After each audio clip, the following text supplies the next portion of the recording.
Magandang umaga po sa inyong lahat at welcome po dito sa programang Inspired by Faith. Sa pagkakataon po na ito ay ating pong makakapanayam ang kapatid na Lucien mula po sa lokal ng Ilugin at ating pong alamin ang kanyang istorya ng pananampalataya. Ka Lucien, kamusta po kayo? Mabuti naman po. Apo. Kayo po, kamusta po? Mabuti rin naman po at salamat po sa inyong pagkakataon binigay po sa amin para makapagsagawa na ganitong interview. Ano po ba ang pinagkakaabalahan ngayon ng Ka Lucien? Ang pinagkakaabalahan ko po ngayon, meron po kaming sariling business. Ito po ay trading and services na related po sa mga electrical equipment. Specifically po, UPS, uninterruptible power supplies, automatic voltage regulators, surge protection devices, so mga power quality po. Apo. Hindi lang po ito basta yung mga maliliit na UPS na ginagamit po sa mga bahay-bahay? Hindi po. Ang totoo po nun, ang pinaka-specialization po namin ay dun po sa mga malalaking three-phase UPS na ang karaniwang mga kliyente po namin ay mga malalaking corporations, mga bangko, manufacturing, semiconductors, BPOs, yan po ang mga kliyente po namin. Pero bago po kayo mapasok sa itong UPS, sa inyong kumpanya, pwede ba mag-backtrack po muna tayo? Nung maliit po, nung bata pa ang Ka Lucien, anong pinangarap ng isang batang Lucien? Ang simple lang po ang pangarap ko po noon. Ang totoo noon, nagsimula po ang dun sa pag-aaral, palibhasa, marami ring mga challenges nung kabataan. So, bata pa lang po ako, ang pangarap ko po noon, yung unang-una, matulungan yung pamilya namin dahil nung time na yon ay hindi maayos yung aming tirahan. Kaya, syempre po, dahil noon ay nakikita ko naman yung parents ko na talagang nagsisipag maghanap buhay. Ang tatay ko po kasi ay nagta-tricycle. Opo. Ang mother ko naman nag full-time housewife pagkatapos po niyang, dati po siya nag-empleyado sa isang malaking semiconductor company. Nag-resign lang po siya dahil nag-early retirement. Tapos yun po, bumili ng sasakyan ng second-hand na pampasaherong jeep, pero medyo minalas dahil yung nabiling sasakyan sirain. So halos ang nangyari, imbis na pumasok ang pera, naging papalabas po yung aming yung kanilang savings. Kaya bilang naubos. Bata, bilang anak, ang gusto nyo? Matulungan ko po yung magulang. Yung aking mga magulang, mapagawa yung bahay, mapaayos. Kaya ganun po. Kaya kahit nag-aaral po ako noon, talagang ang pangarap ko talaga mag-working student. So sinubukan ko pong mag-apply sa lahat ng pwedeng pasukan. Nag-apply ako sa isang department store, pero hindi po ako natanggap kahit bagger lang, no? Opo. Dahil ako'y maliit daw. Tapos nag-apply din po ako sa mga food chains. Opo. Kahit service delivery, hindi pa rin po ako natanggap. Kaya mahirap po talaga, no? Kung bakit talagang struggle po. So ang ginawa ko na lang po noon ay nagpilit po ako, bagamat buti na lamang po nagkaroon po ng scholarship program doon sa aming eskwelahan at nag-exam po ako at nakapasa naman po, kaya naging scholar po ako noon, kaya halos wala po akong binabayarang tuition fee. Yan po yung college, nung college kayo? Na po. So doon sa college, palibhasa, tabi lang kami ng kalsada, nangangarap din po ako doon, sana magkaroon ako ng ganyang sasakyan, mga ganun pong mga pangarap kasama ng mga classmates mo, ganun. Tapos syempre, nandyan pong pag nakakakita ako ng mga classmate ko na nagtatrabaho sa food chain, naka-uniform sila, naiinggit din po ako kasi nakikita ko, sana ganun din ako, sana meron akong extra income. Yun po ang aking talagang mga struggles po nung aking kabataan. Ano po ang kurso na natapos po ninyo? Ang course na tinake ko po ay yung BSIT or Bachelor of Science in Industrial Technology, major in computer. So hindi po ito yung karaniwan na ECE or EE or computer engineering. Ang focus din po niya ay hardware. So pinag-aralan din po namin yung mga electronics and electrical circuits po ng computer. So yun po ang naging major ko. At true enough, nung aking fourth year, nung nag-on-the-job training ako, yung aking instructor doon sa major subject namin, ay ano pala siya, manager ng isang kumpanya na nag-e-specialize sa UPS. Okay po. So, nung time po na yon ay sabi niya sa akin, gusto mo mag-OJT sa opisina namin? O, sige po. So, nag-apply po ako sa kanila. Tinanggap naman po ako as OJT, on-the-job training. Tapos pag-graduate ko po, inabsorb na po ako ng company. Pero bago po kayo makapag-college, meron pa kayo naging dream na university gustong pasukan, mga ganon? Siyempre po, talagang nung high school po kami, palibhasa may mga kaklase rin po ako at saka kaibigan, pinangarap ko pong pumasok sa isang primerang klase na universidad. Apo. Ang totoo po nun ay nag-exam po talaga ako, nag-try out ako mag-exam, nag-review, nagbuhos ng oras po talaga para paghandaan yung exam na yon. Pero sa hindi inaasahan ay hindi po ako nakapasa.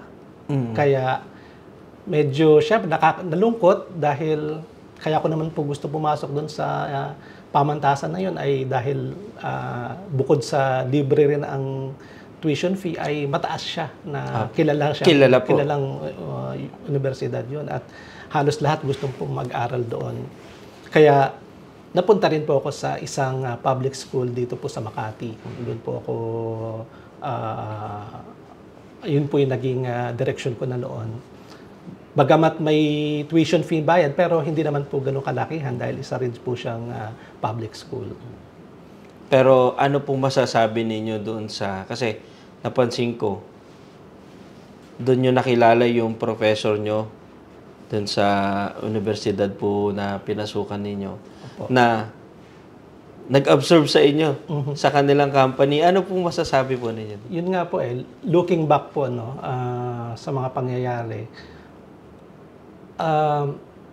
naisip ko kung ako ay naging nakapag-aral dun sa universidad na yon, maaaring hindi ko talaga makikilala yung professor ko na siyang dahilan na na-absorb ako sa kumpanya na yon at magiging yun pala ang field na kinalalagyan ko ngayon, yung UPS.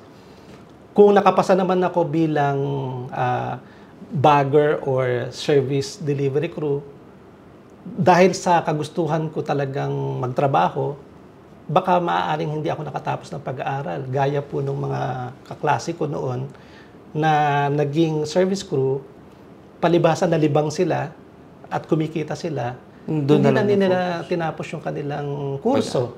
Kaya doon po sa batch namin, halos kalahati na lang po kami na nakagraduate talaga ng 4 na taon na kurso. Yung iba, 2 taon tumigil na. At karamihan doon, yun nga, yung mga working student.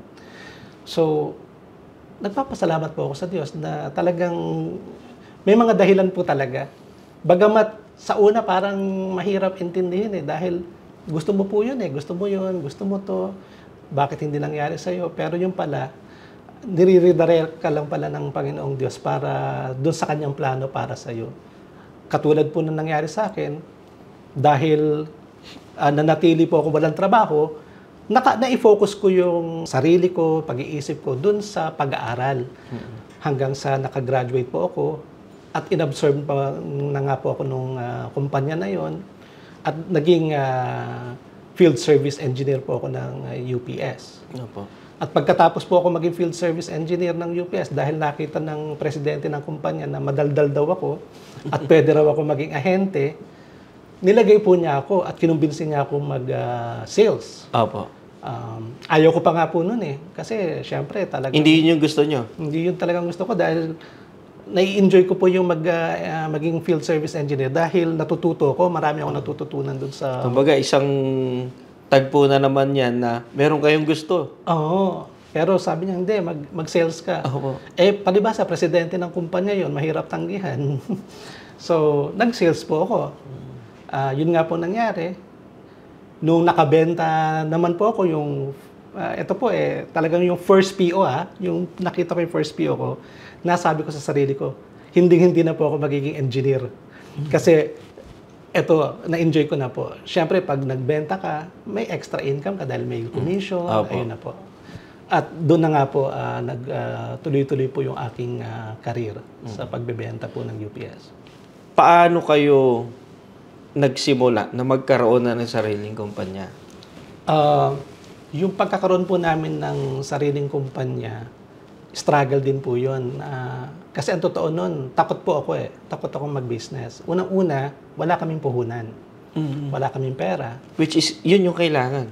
Sa isang negosyo, dapat may puhunan ka. Opo. Hindi naman pwedeng sabihin mo ang puhunan mo ay puso mo lang at pag-iisip mo. In reality, kailangan talaga natin ng pondo. Opo. So, nung time po na napupush kami dun sa direksyon na magsarili, hirap na hirap po ako talaga magdesisyon. Kasi nung time po na yon, buntis pa po yung asawa ko. Tapos nagbabayad kami para sa loan po namin. Housing loan po kasi kami noon. Kaya iisipin niyo po yun, no? Parang napakabigat na desisyon para i-give up yung fixed income na dala ng pagiging empleyado. Opo. At dun sa magnenegosyo ka, na wala kang kasiguraduhan kung ito ba ay magtatagumpay o hindi. Big decision po talaga yan. Napakalaking decision po noon. Sobrang bigat, kaya kailangan talaga doon ng panalangin. Kaya hindi pwedeng hindi kami manalangin. Nung pagkakataon po na yon, yung mga ganung mga sitwasyon, talagang hinihingi namin sa Diyos yung kanyang gabay, yung kanyang pagpapatunay kung ano pa ang dapat naming gawin. Dahil siya naman po nakakaalam ng lahat kung ano yung ikabubuti natin. Kaya parang nung time po na yon, isinuko namin mag-asawa yung sa Diyos yung pagpapasya at kung anong ibigay ng Diyos. Hanggang sa, ito na nga po, yung nag-resign ako sa kumpanya na yon dahil driven by circumstances din po. Hindi naman po yun yung talagang gusto mo talagang mag-set up ng kumpanya. Hindi Parang ayaw mo pero napupush ka pong gawin yung desisyon na yun. Parang may tumutulak talaga sa inyo na... May tumutulak. May mga sitwasyon po doon sa na ayoko kailangan kong hawakan ito dahil fix yung income ninyo monthly. Buntis yung asawa ko, wala akong pambayad, tapos wala akong may loan, wala naman akong ipon.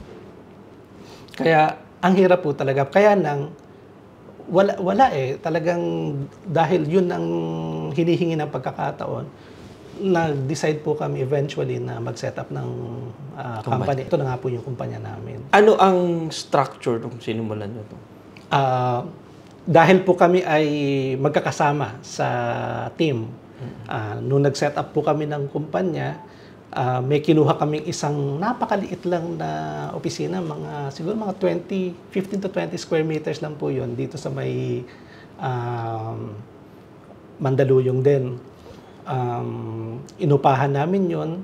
Bumili kami ng isang segunda manong lamesa para sa akin. Tapos mga upuan, mga second hand, mga refurbish. Tapos yung mga kasamahan ko, walang lamesa, palakad-lakad lang sila doon sa opisina. Since ano naman kami, field sales at saka field engineers, talagang halos lumalabas naman kami ng opisina. Kaya parang ang nangyari lang po doon sa office, magkaroon lang po kami ng address, sa calling card, sa company profile, mga ganun po ba. Kamusta naman yung pagsisimula? Napakahirap. Napakahirap.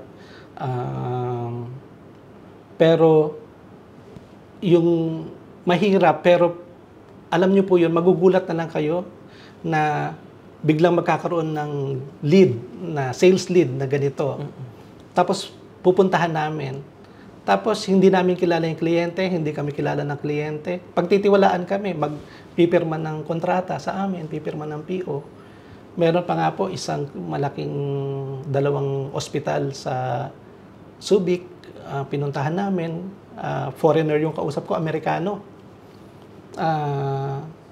Magpe-present pa lang ko, magsisimula pa lang ako po ng PowerPoint presentation ko. Nung binigay ko po yung calling card, nung nakita niya yung calling card at nakita niya yung brand na ino-offer namin, sabi niya, there's no need for you to present. Show me your proposal and let's discuss the price. Anong pakiramdam? Yung sinabi niya. Ay, grabe po. Talagang, yung hindi ka po makapaniwala. Tapos, ang nakakagulat pa po doon, hindi man lang kami chinek financially. Nagbayad po kaagad ng advance payment sa amin. So, ganun po niya kami pinagtiwalaan agad. Kaya pag iniisip ko ngayon, paano nangyari yun? Nasa startup na business, di ba? Wala kaming track record. Opo. Wala kaming installed base pa noon. Ang puhunan lang po talaga namin noon ay yung maliit na opisina at yung aming experience. Dahil bago naman po namin sinet up yung company, matagal na rin po kami doon sa industriya namin. Kaya kaya-kaya namin, alam namin yung pasikot-sikot ng aming negosyo. Pero, syempre po, at the end, pag tinignan, yung track record mo nasaan. Pero nung pagkakataon po yun, Amerikano po yung kausap namin, isang decision maker, para mag-decide lang po siya ng ganon-ganon. Pero bagamat nakakagulat, yun din naman po yung aking ipinanalangin. Kasi po bago ako pumunta dun sa tao na yun, nananalangin po ako habang nasa daan na sana, Ama, bigyan mo po ako ng tamang pananalita, sana maintindihan nila yung aming ipipresent at makumbinsi po sana nilang pag magtiwala sila sa amin. Ganun nga po yung nangyari. Ibinigay ng Diyos yung sagot kaagad-agad sa pagkakataong yun sa amin. Kaya lagi kong sinasabi sa mga anak ko na magtiwala talaga sa Panginoon at lagi manalangin.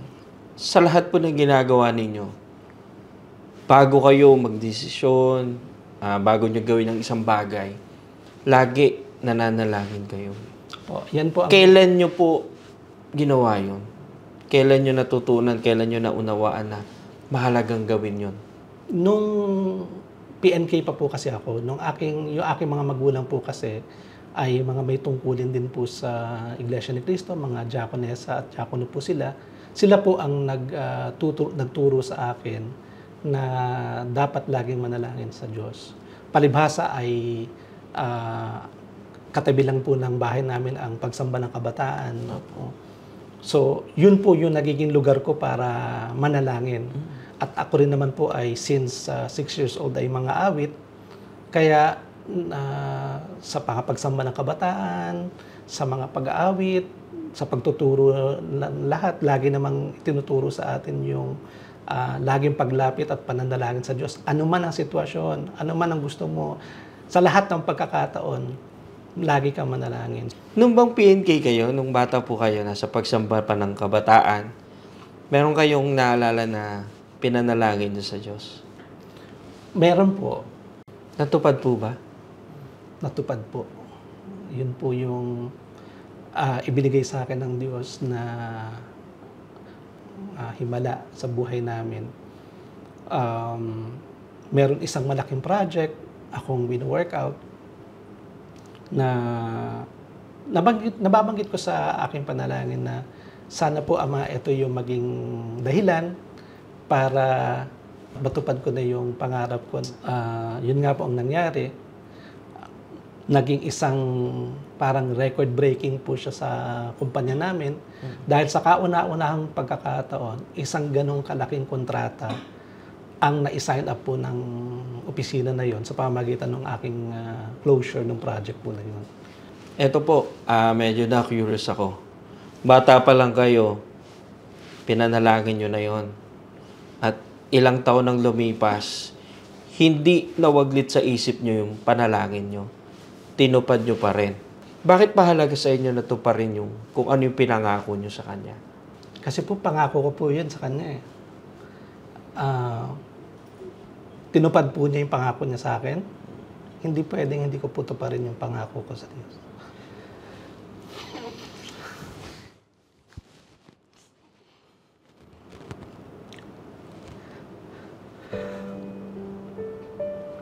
Pasensya na po.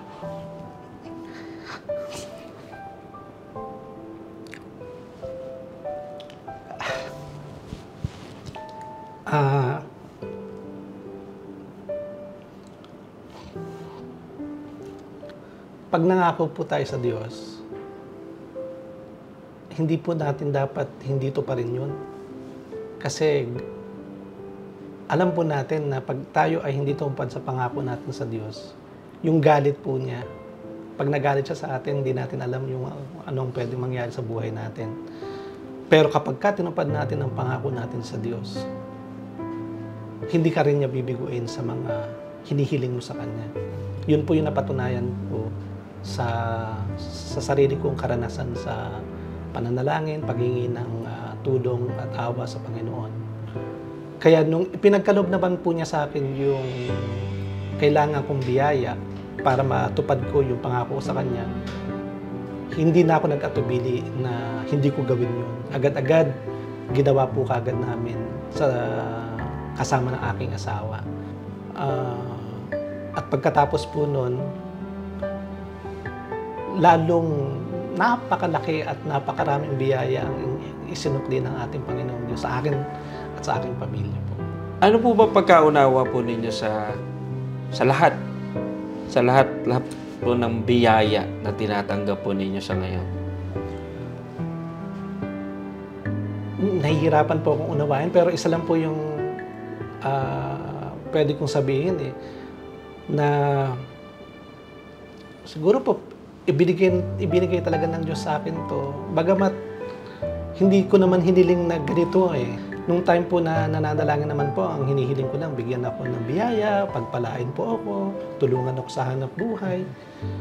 Pero yung ibinibigay niya, yung isinusukli po niya, yung ibinibigay niya sa akin tagumpay, halos, paano po ba, mahigit 1,000 times, 1,000 folds, parang ganun po Kaya, sobra po Kaya, higit po sa hinihingi ninyo?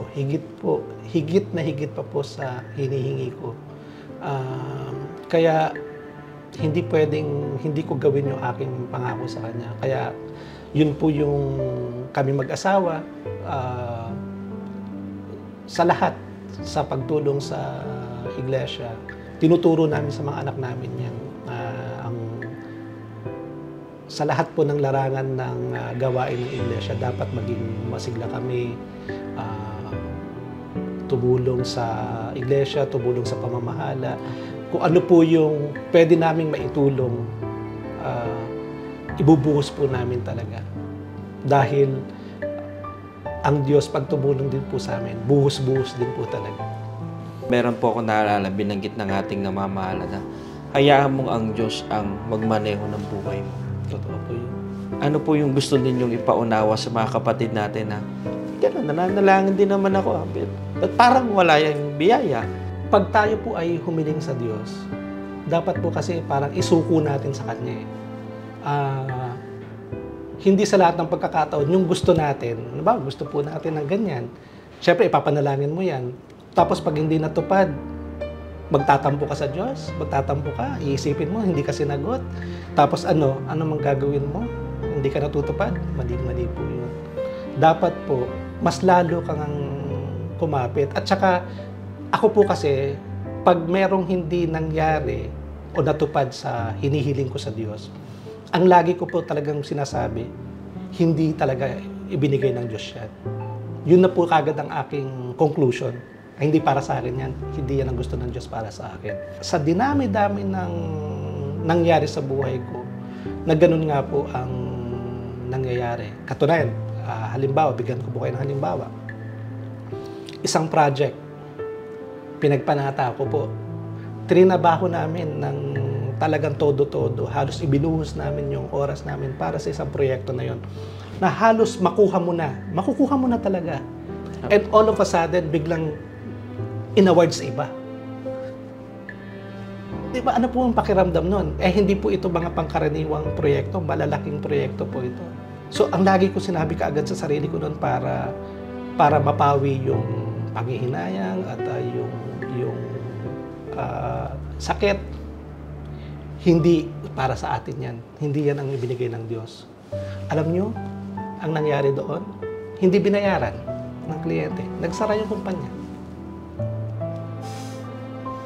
Niligtas lang pala ako ng Diyos yun. Kung sa amin pala napunta yun, malamang itong kumpanya namin, sarado na. Isa lang po yan sa marami pa pong mga pangyayari sa buhay ko na ganyan. Anong naramdaman nyo nung ginawa yun? Alam nyo, nung nabalitaan namin yun, buti na lang. Ang bait ng Diyos. Maraming salamat po, Ka Lucien, sa isang napakagandang istorya ng inyo pong pananampalataya. At sana po, mga giliw naming mga taga-subaybay, na-inspire tayo sa kwento po ng kapatid na Lucien. Ako po, ang kapatid na Alvin Hagos, para po sa programang Inspired by Faith.